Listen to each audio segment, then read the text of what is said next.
Good morning, everyone. Thank you for attending this webinar today. We'll go ahead and get started. My name is Annie Randolph, and I am a Neuro Resource Facilitator with the Brain Injury Alliance of Iowa. As you will see on your GoToWebinar control panel, you have two options for listening today, mic and speakers or telephone. So if you are having any trouble listening with either option throughout the broadcast today, please feel free to try and switch or chat me in the question or chat box, and we can help with any sort of assistance you might need. We will be recording this webinar today, and we'll have it archived on our Brain Injury Alliance of Iowa website in the coming days, and that web address is biaia.org. Also, we will save a few minutes at the end of the session for any questions you might have, and please feel free to use the question box for this, and feel free to chat those in during the session, and then I will save those at the end to ask. Also, no CEUs will be provided for this webinar, but a certificate of attendance will be sent to all attendees following the session through your email. Also, we have attached PowerPoints for this webinar today in the handouts portion of your control panel, so feel free to print those off if you would like. Now I will go ahead and introduce our guest speaker today. Dr. Gerene Denning is a member of the Department of Emergency Medicine at the University of Iowa. Her primary area of education, research, and advocacy is all-terrain vehicle injury prevention. Among the research focus areas is preventing ATV-related deaths and injuries among children and teens. Dr. Denning serves on the Iowa Injury Prevention Research Center Executive Committee and is a member of the Iowa ATV Injury Prevention Task Force. Educational programs by the task force include school-based safety tips for ATV riders, also known as STARS, that has been presented at over 50 schools to more than 12,000 Iowa youth.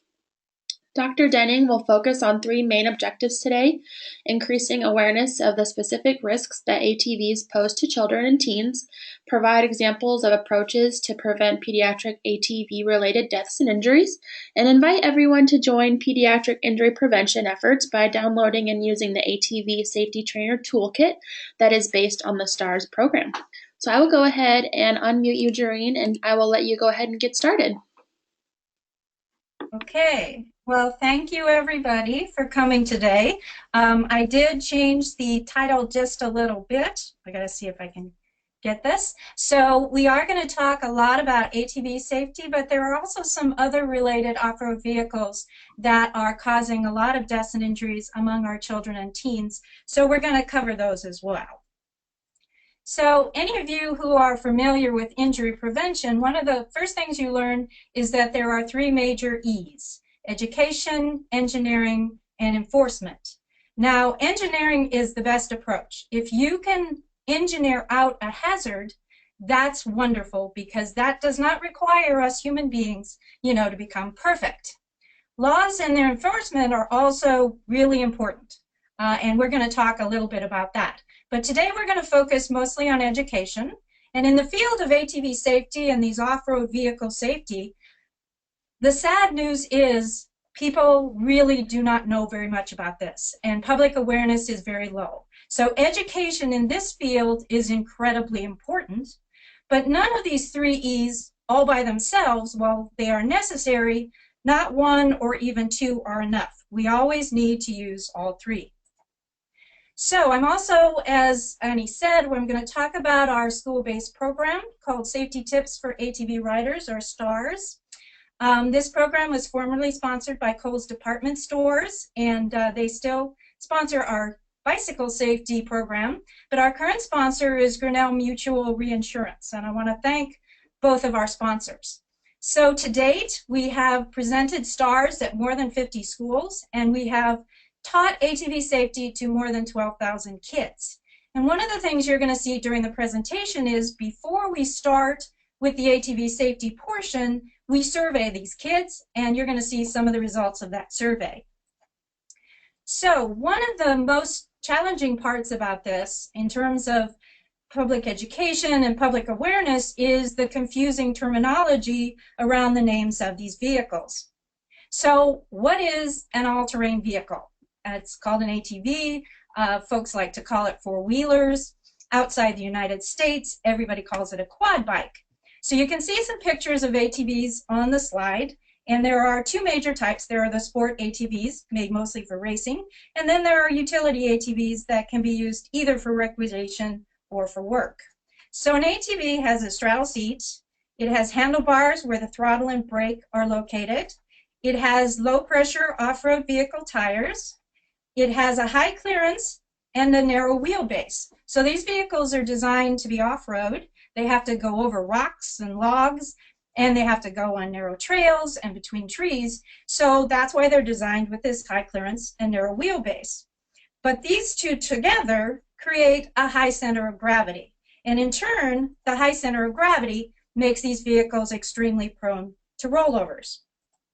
So there's a whole nother group of off-road vehicles that we study, and they're sort of generically called side-by-sides, and that's because of the way the seating is set up. One of these side-by-sides is called a utility task vehicle, or UTV. Some of you may have heard of that.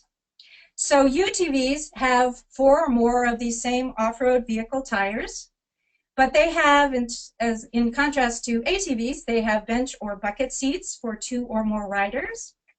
They have a steering wheel and foot pedals.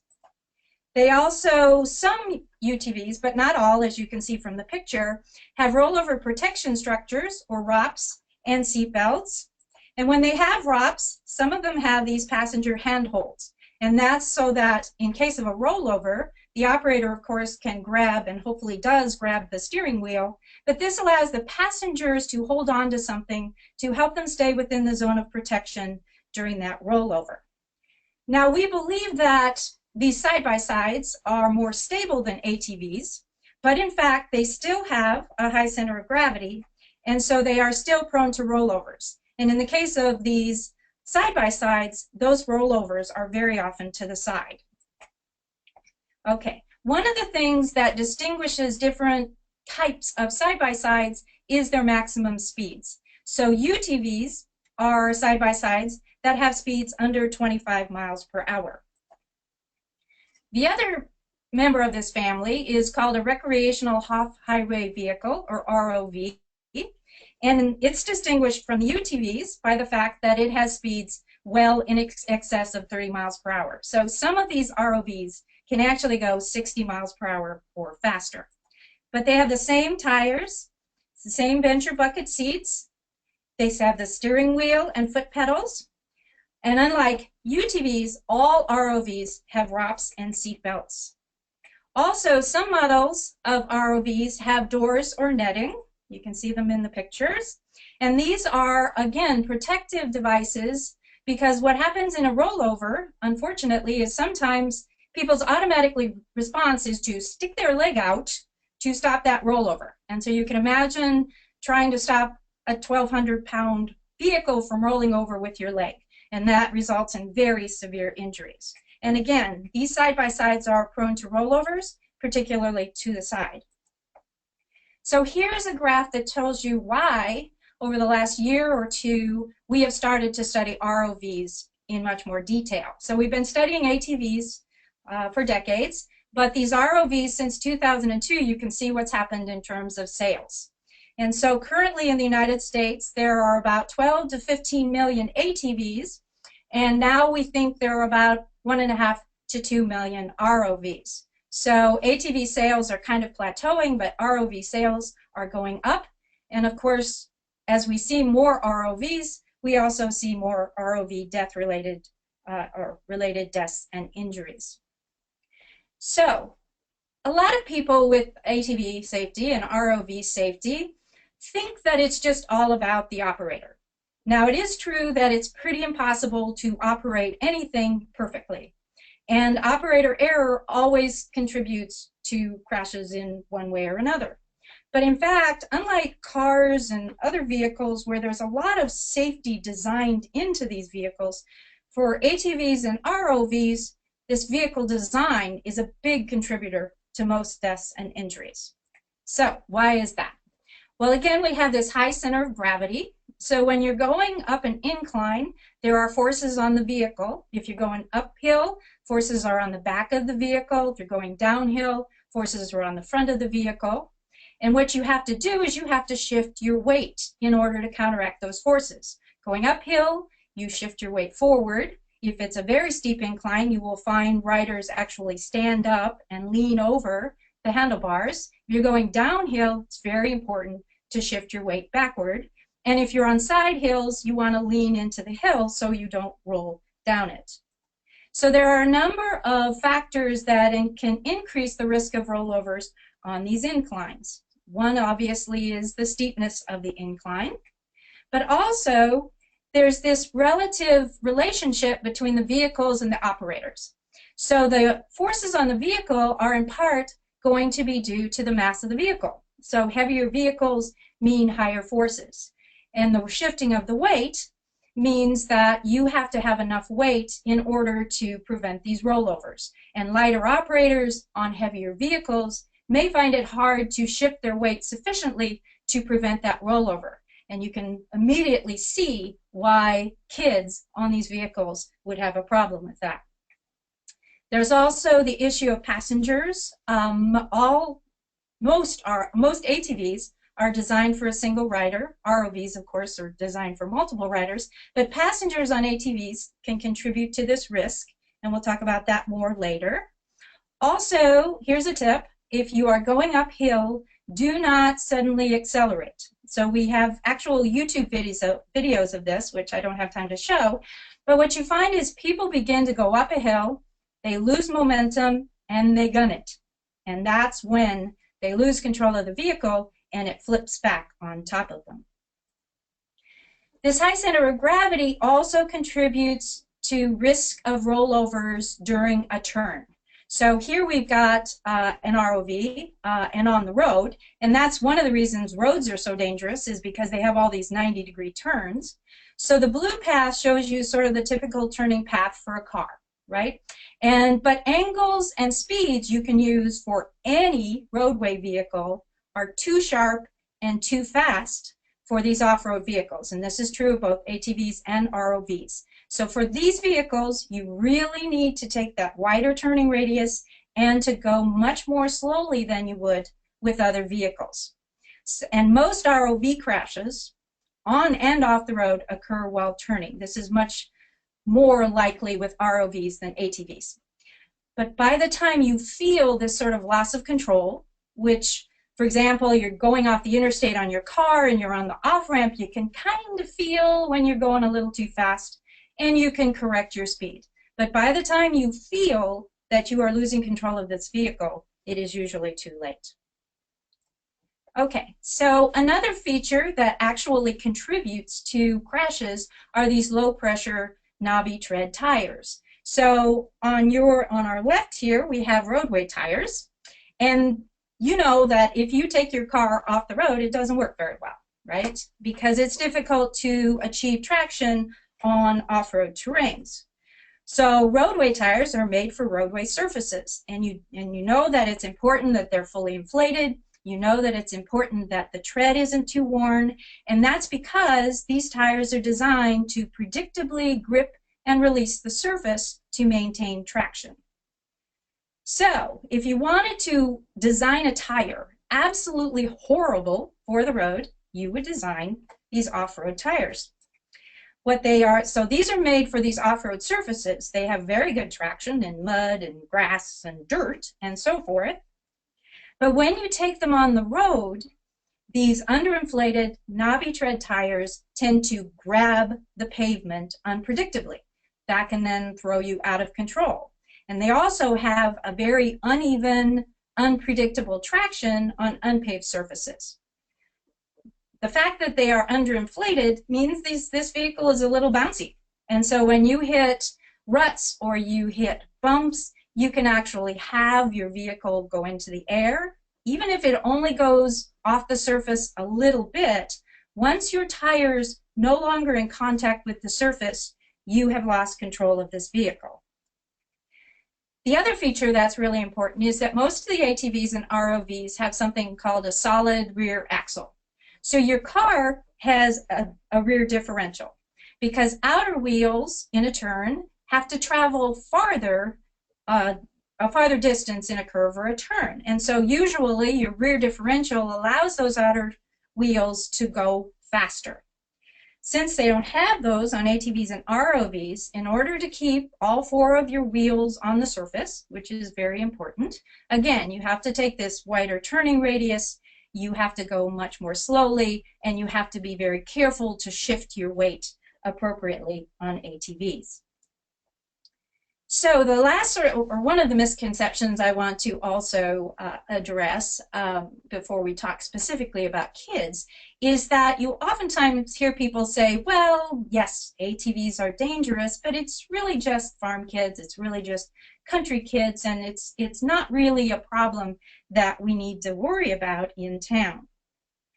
So here's a map of Iowa, and we have mapped Iowa crashes that occurred between 2002 and 2013. These are both fatal and non-fatal crashes. And the colors represent sort of how rural or urban an area is. And they're actually based on zip code. So the blue zip code areas are areas that are either in or very near an urban center. So when we added these up and figured out where these crashes were, we found that almost half occurred in urban zip code areas.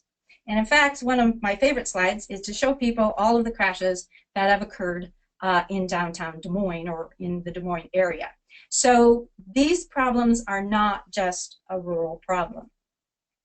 So now let's talk about this really heartbreaking toll of pediatric deaths and injuries from riding these vehicles. So ATVs first appeared in the United States in the mid-1970s, and within a few years, pediatricians and orthopedic surgeons were raising the alarm because they were recognizing that suddenly here were all these people, adults and children, who were being killed and injured on these three-wheelers. So at one point, these were all three-wheeled.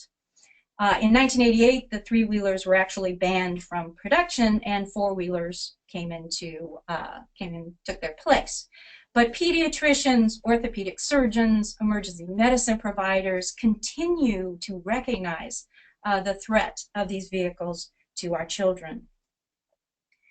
There is a really wonderful group called Concerned Families for ATV Safety, and they are part of a national coalition I belong to, and they have a website. And here are some pictures, images from their website. And their website, the group was actually founded by mothers from across the country who had lost children to ATV crashes. And so their website tells the stories of some of these children.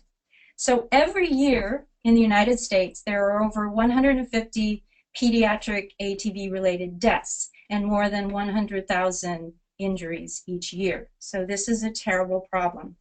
And in fact, more children are killed in the United States every year by ATVs than in bicycle crashes. And we know that children, when we look at the data, are overrepresented relative to their riding. So we estimate that children under 16 years of age are about 10 to 15% of ATV riders, but they represent 20% of all ATV-related deaths and a third of the injuries. And as we look at ROVs in more current years, 31% of all the ROV crash victims, both fatal and non-fatal crashes, are children under the age of 16. This slide will not surprise any of you. Males and adolescents are at a particularly high percentage of pediatric crash victims. 8 out of every 10 pediatric deaths and injuries from ATVs are boys. And the possible contributors to this are many, but one is exposure. Boys are more likely, when we survey them, to have ridden on an ATV or to ride on ATVs more often. But we also know that boys are more often risk takers than girls are. And if we look at adolescents 12 to 15 years old, among pediatric victims, again, they are at the highest risk. Again, part of that is they're more likely to be riding ATVs than the younger children. And they are less likely to be supervised. So a lot of parents think, well, my child's been on an ATV since he was or she was little, now they're 12, we've trained them, they're okay, and parents oftentimes stop supervising their youth. And again, we also know that adolescents, particularly adolescent boys, have a very high prevalence of risk-taking behavior. In terms of alcohol, the good news is if they're under 16, it's very rare that the child or adolescent has been drinking. But the sad part is that 1 out of every 5 fatal crashes among 16 to 17-year-olds involve alcohol. So what are the very specific dangers to our children and teens? What are the risk factors they face? What are the mechanisms of the crashes? And what are the injuries that result? So one is exposure. As you cannot be hurt on something if you are not exposed to it. But many children, as we showed you, many children and riders all over Iowa are riding on these vehicles. So what about Iowa's kids? As I told you, we survey our STARS students before we start providing the ATV safety, and we were early on really surprised by the level of exposure. So here's a graph of the percent of kids that reported they had ridden on an ATV. And while you can see that the isolated rural kids have a higher percentage, 82%, the rural and urban kids were no different. 3 out of every 4 of these children, and this is happening at every school, have been on an ATV at some time in their life. When we asked these children who had ridden on ATVs, have you ever been in a crash? And we defined crash very broadly. We defined it as rolling over or falling off or hitting something. And we told them it didn't really matter whether they got hurt or not. Tell us if you've ever been in a crash. And as you can see, the percentage that had been in a crash is very high. It's 57%. Now, fortunately, although these crashes are occurring, many crashes don't result in injury or don't result in severe injury. But the fear is that if there are a lot of crashes occurring, clearly the next time that it occurs, something may go just a little bit more wrong, and that crash may result in a serious injury or even death. So here's the next big hazard, and that is the wrong size vehicle. And I'll show you evidence that almost all children who are killed and injured are operators or passengers on adult-sized vehicles. So our kids are riding the wrong size ATVs. When we looked at national data, 95% of children under 16 years of age were killed while riding either as a passenger or while operating an adult-sized ATV. So that's 95%. When we did a University of Iowa study of ATV injuries from 2002 to 2009, not one single child under the age of 16 was on the right size vehicle. So why are these big vehicles so dangerous for kids? We talked about how this high center of gravity contributes to instability, including, but not exclusively, on inclines and in a turn. So people have to do what's called active riding. That means you have to shift your body weight, you have to have a very good grip on the handlebars, you have to have solid footing, and because of the shocks, you need to be able to absorb these shocks, usually through your legs. One of the things that happens with kids, if they're sitting on the ATV and their feet are not on the footrest, then all of those shocks are transmitted to their entire bodies. And so we also have YouTube videos of children literally being catapulted off of ATVs because of these shocks. So our recommendation is no child should operate an adult-sized ATV.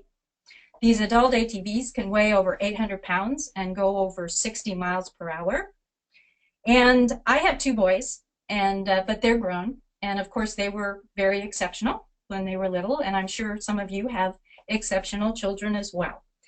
But no matter how exceptional your child, even the most mature youth does not have the body weight, the physical strength and agility, or the emotional and cognitive maturity to handle adult-sized ATVs. What about ROVs? No child under the age of 16 should operate an ROV. Here's one of the stories of a little boy killed in Iowa. Grant Robbins was by himself in a Polaris Ranger. He was on the road and he was turning off the road to go into the driveway, and he did that a little too fast. The ROV rolled over, he was not belted, he was ejected from the vehicle and he was crushed by the roll bar. So when we look at national data again, fully 25% of ROV crashes, fatal and non-crash fatal, had a child who was under the age of 16. So there are a lot of reasons children should not operate ROVs. I mean, you don't let them drive cars, but one of the big reasons is they can't wear the seatbelt and still reach the pedals. So oftentimes they can't be restrained. And in addition, just like with cars and other big motorized vehicles, children just don't have the physical or cognitive maturity to drive them. What about being a passenger? Well, we also know that children should not ride as passengers in ROVs. Another heartbreaking story from Iowa is little Kara Meyer. She was riding in the back seat. Her father and brother were in the front seat. They were out looking for cattle. Her father tried to turn around on the road and the wheels dropped off the side. The ROV rolled over. She was belted, but she was thrown from the ROV. She was pinned under the roll bar, and sadly, she died over time before emergency services could arrive because she was crushed by the vehicle. So children as passengers are too small to be properly restrained in these ROVs, and even if belted, they can be ejected and killed or seriously injured. So the rule is the passenger should be able to sit on the seat, they should have their feet flat on the floor, and they should be able to reach those handholds that'll keep them in the zone of protection. And whatever you do, tell people that car seats are not made to put your children into ROVs. So what about those passengers? As I said, most ATVs are designed for a single rider, and passengers can increase the risk of crashes, and children are more likely to be passengers and more likely to carry passengers than are adults. And if you have multiple riders, then that means in a crash, there's the risk of multiple deaths or multiple injuries. So in our national data, almost a third of ATV-related deaths involved an ATV with more than one rider. In our Iowa data, that's about 1 in 5. 20% of ATV-related traumas in Iowa occurred on vehicles where there was more than one person. And guess what?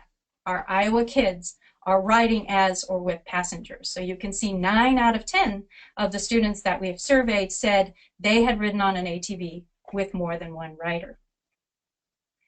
So we also were curious as to, okay, if we have a child passenger who's injured or killed, who are the operators? So when we looked at fatal crashes, we found that child passengers who were less than 6 sometimes were actually operators. That surprised us. But in most cases, these children are on these vehicles with an adult operator. And if you look at the ages, it's probably mom or dad or grandma or grandpa. If you go to slightly older children, the 6 to 11-year-olds, not quite half are on vehicles with the same age, and the other half are with adult riders. But if you look at 12 to 15-year-olds, basically they're all riding on the ATV with another adolescent. So how do passengers affect this active riding? So you have your passengers, you now have more than one rider, and you have changed sort of the net center of mass for the riders. And we know we have to shift that in order to maintain control. So that can prevent the operator from shifting their weight. And certainly sometimes passengers can't see what's happening, so they can't shift in tandem with the operator. Also, passengers seated behind the operator can prevent the operator from self-ejecting in a crash.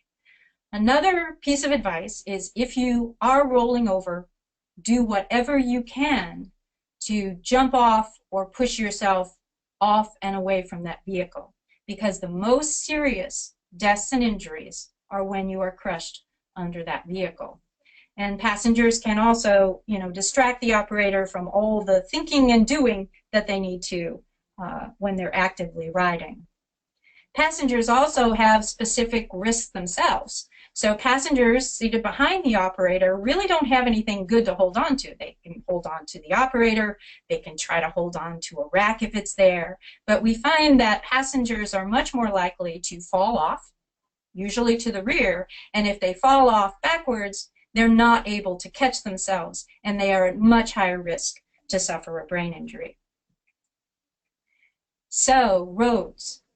Also, one of the most dangerous things you can do with these vehicles is ride on the roads. And this is, again, true for both adults and for children. And too many riders, including children, are being killed and injured on the road. So here's kind of a look at how serious this problem is. With national data, ever since 1982, every state, every year, has more than half of its death occur from roadway crashes. Also, if we look at national data, there's estimated about 400,000 ATV-related injuries every year, and in Iowa, 1/3 of those non-fatal crashes were happening on Iowa's roads. So this is something that's happening all the time. And it includes children dying on our roads. So this is a story of a little 9-year-old boy in Iowa. He was on an ATV and he was on a road, and we don't know why because no one was there, but we know that he lost control, rolled over, and was killed. In Iowa, it's not legal anywhere in Iowa for children and teens to operate off-road vehicles on the road, but as you can see, people are clearly doing it. And part of it is parents simply do not know the dangers of letting their children operate these vehicles on the road, just as they really do not know all of the other dangers that these vehicles pose to their children. And here's our Iowa kids again. More than 8 out of 10 who had ridden on an ATV reported that they had ridden on the road. So this is happening a lot, including among our children.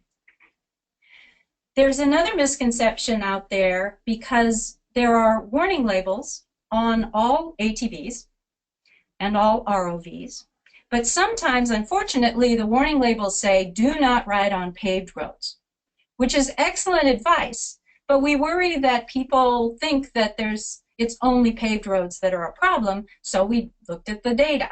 And we found for the fatality data that over decades, 42% of the deaths had actually occurred on unpaved roads, and 23 states had had 50% or more of their deaths occurring on unpaved roads. Now, part of this, of course, is where you're riding. But there's no evidence to suggest that unpaved roads are a safe place to be. So ROVs as well. We looked at roadway crashes, and they are an emerging safety concern. And more than half, as you can see, of the documented ROV crashes occurred on the road, even though, again, we think that most of the riding of both ATVs and ROVs is off-road. So here's some characteristics of these roadway ROV crashes. 87% of them were rollovers, and of those rollovers, almost 3/4 of them were while they were turning. So this is why we really talk a lot about be careful when you go around turns with these vehicles. If you look at the environmental conditions where these crashes occurred, they look fine. 85% were on flat or gentle slope, 95% occurred on a clear or cloudy day, and 93% occurred on dry surfaces. So these are occurring not because of environmental problems, they are occurring because of vehicle design problems. Another misconception is that it's all about traffic. So if you can avoid traffic, you'll be safe. And that is very true for bicyclists. Bicyclists on the road, if you can avoid traffic, you are safer. That is very true if you take your tractor on the road. Most tractor crashes involve traffic, but it is not true that traffic is the major reason for crashes of these off-road vehicles. So we asked the question, did the ATV crash involve another vehicle on the road? And for the fatal crashes, 71% of the time, it was not another vehicle. It was just the ATV. If we look at the non-fatal Iowa crashes, 87% of them were single vehicle, did not involve another vehicle of any kind. And if we looked at the national ROV crashes, almost all, 93% of them were single vehicle crashes. So low traffic roads are not safe for these vehicles. Okay.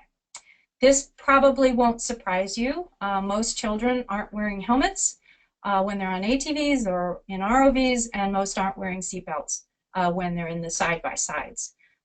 Many of you may know that Iowa does not have any kind of helmet law, and that's another topic that at some point we should talk about. So these kids are not protected when a crash occurs. So here's the data from the fatal crashes. If you look at the youngest ones, the ones who are under 6 years old, they have the lowest helmet use. Part of that, though, is because they tend to be passengers, and even if the adult is wearing a helmet, they don't get a helmet for their child. And then the other ages, it's a little better. Overall, kids and teens, about 25% of them are wearing helmets. Adults are providing a terrible example in this case, and usually adult use of helmets is 15% or less. So females and children are more likely to be passengers, and passengers are less likely to be helmeted. So we see lower helmet use among females and kids, and we also see higher a number of traumatic brain injuries, because we all know that helmets can help to prevent those. And here's the data from our Iowa kids. So only 17% of them are wearing a helmet all the time. So even if we talk about helmet use, sometimes they may use helmets some of the time, but not all of the time. And 64% told us that they never, ever wore a helmet. How about seatbelts? Well, you can see that from the ROV crashes, only 5% of the victims were belted, and 95% were not. And so it's not surprising that the greatest predictor of death and serious injury in ROV crashes is being ejected from the vehicle. Very few children, and very few adults for that matter, have any kind of safety training, and this is for a lot of reasons. No states require any sort of adult safety training or operator training for ATVs and ROVs. Imagine if you could walk on a car lot, buy a car, drive it home without having any operator training. And you can see why inexperience is also a major contributor to deaths and injuries. Some states have some requirements for youth. In the state of Iowa, children 12 to 15 years of age have to have a training certificate if they wish to ride unsupervised on public property, like the public parks for off-road vehicles. And so this is good, but children under 15, the 6 to 11-year-olds who are allowed in our parks, they don't have to have any sort of training at all, but they do have to be supervised. And while supervision is important, it's really, parents need to know that if a crash starts to occur, there is not going to be anything they're going to be able to do to stop it. So safety certificates for our Iowa youth, they can be obtained online with no hands-on training. And that's because hands-on training courses are very hard to come by. We have very few resources provided in the state in order to train people in ATV or ROV safety. So we know how to prevent pediatric deaths and injuries. If we could follow these simple rules, we would have almost no pediatric deaths and injuries in these vehicles. Children under 16 should never be on an adult-sized ATV as an operator or a passenger. These children should never operate an ROV, and only passengers who can be properly restrained should ride in ROVs. No one, adult or child, should ride on the road if they don't need to be there. And if we do have children on youth-size ATVs, it will still be very important for them to wear a helmet. And if the kids do fit as passengers in an ROV, they should never ride without a seatbelt. So this is all we would have to do, which of course is quite a big task, but this is what we could do to prevent these deaths and injuries. So how do we do this? And one of the most important things is, again, people just don't know. Adults don't know ATV safety. Kids don't know ATV safety and ROV safety. Parents don't know it. So we need to do a lot to fix that. Here's your first task. Never use the A word. This was something when I first got into injury prevention, I would forget and I would use the A word. And people would gently remind me not to. So crashes are not accidents. Getting hit by lightning is an accident. It's not really something you can predict or avoid. But crashes are very predictable, not exactly where, when, or who, but certainly what's going to put you at risk. So crashes are not accidents. So go out there and make sure we get rid of the A word. So how else can we help spread the word? Well, we have our STARS program, and as you can see, we've presented it at lots of schools, and if we haven't presented at your child's school and you can get us invited there, we would be delighted to do that. Let other organizations, groups, people know about our task force because we're always looking for partners. Tell family and friends, or even strangers, feel free to tell them what you've learned. Sometimes you have to have what's called the hard conversation. I have now presented at a lot of conferences, and I tell the stories of these children who were killed or injured. And when those conferences are in Iowa, every single time someone comes up and tells me, I knew that family, I read about that child, we had a death in our county. And I had a woman come up to me basically in tears because she knew a family and they lost a little 4-year-old. The 7-year-old and the 4-year-old had the habit of playing on the ATV as it was just kind of parked out in the yard.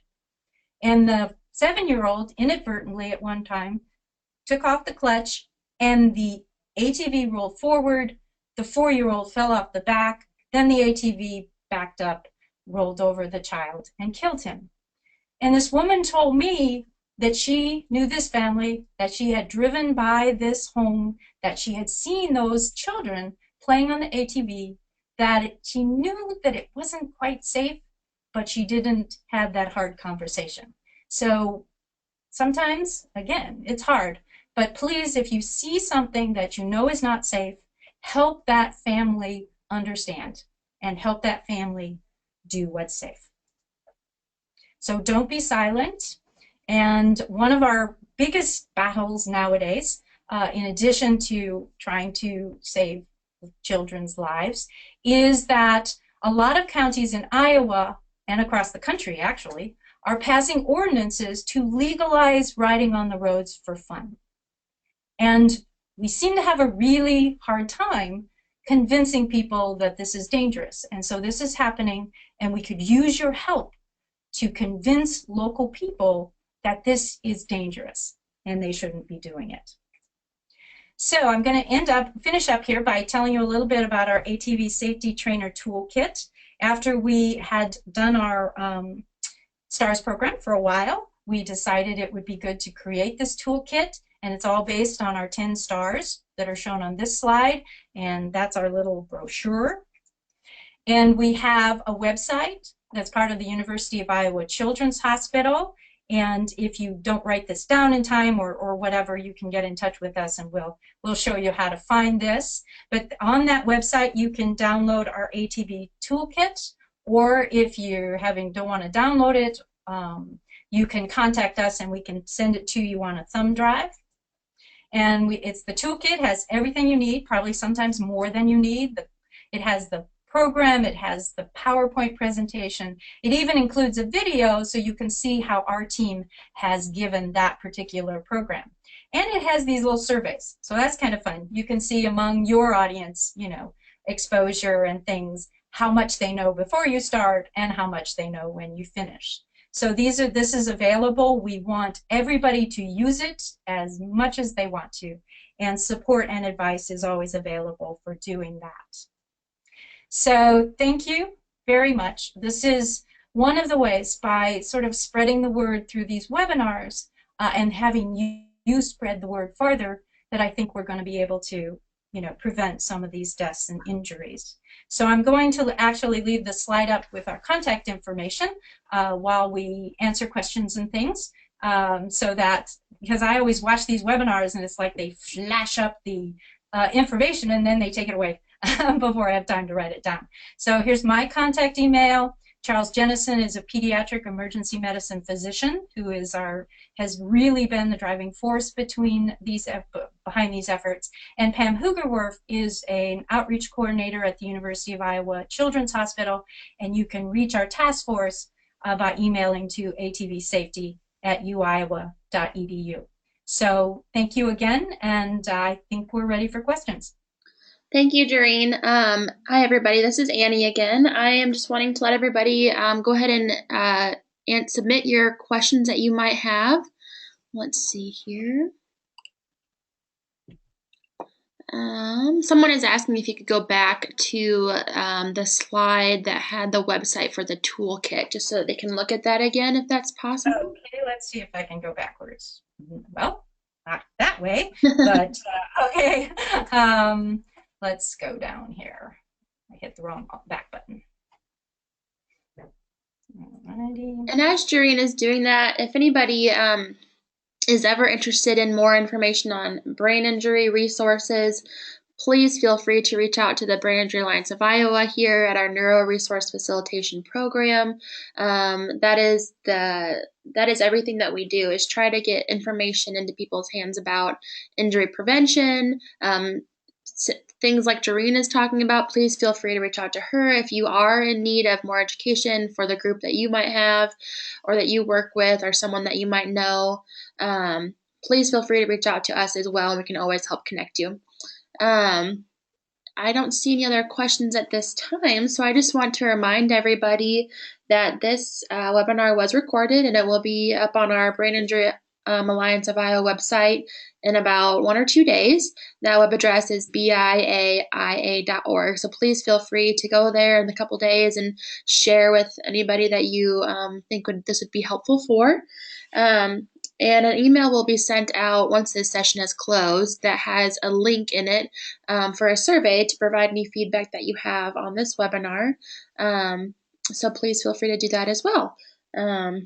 And we have no more questions. So I just want to thank you, Gerene, for presenting on this very, very important topic that we need to spread the word on. So thank you for being here today, and thank you for everyone who participated, and have a good rest of your day. Thank you, Gerene.